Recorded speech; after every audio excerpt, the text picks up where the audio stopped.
Yettinci hadis. Bismillah, elhamdülillah, ve salatu ve selamu ala Resulillah. Esselamu aleyküm ve rahmetullahi ve berekatuh. Tövende diqtanlağa İmam en-Nevevi rahimahullah'ın 40 hadis ve onunla hürmetki sazaver ölümalarının bergen şerhisinden 7. hadisini okuyumuz inşallah. Euzubillahimineşşeytanirracim. 7. hadis. Tercümesi. Abi Ruqayya Tamim İbni Aus Dari radıyallahu anhu'dan mundaq bayan kılındı. Peygamber sallallahu aleyhi ve sellem din samimiyet köz tutuştur dedi.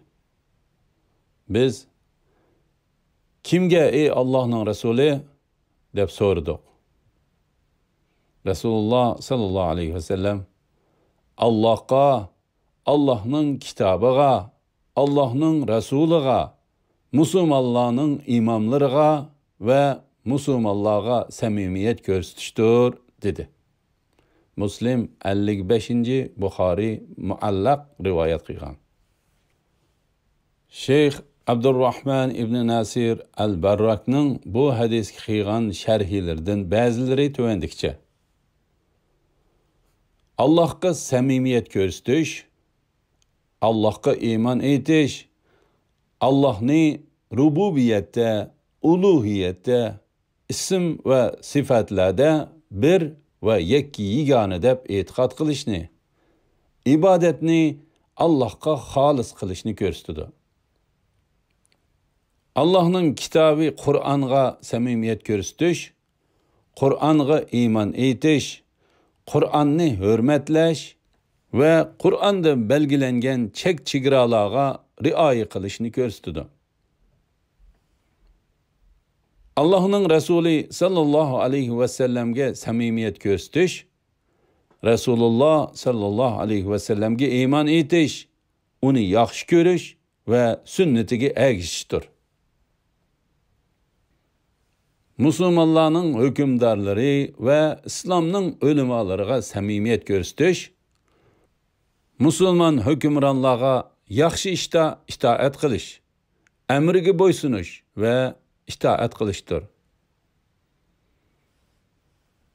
İslam ölümalarının kadir kıymetini bilip, din dair meselelerini ügünüşte ulağa müracaat kılıştır. Müslüman ammısıga samimiyet gösteriş, ular üçün yaxşılık dileş, ilimsiz cahillerini terbiyelep, ilim ügütüş, haqdan burulup ketken ve azgınlaşıp ketkenlerini doğru yolga yetekleş, ulağa erziyet berip, yamanlık kılmasdan, ulağa yaxşılık kılıştır. Bu hadisten yana dinin hem ibadet hem muamelet, yani her türlü ictimai meselelerini öz içige alganlığı bilinidi. Elhamdülillah, yukarıda İmam en-Nevevi rahimahullah'ın 40 hadisi ve onun verilgen şerhidin 7. hadisini aldığınlar. Ahirini keyin qitimliq o'qishimizda davomlashtiramiz inşallah.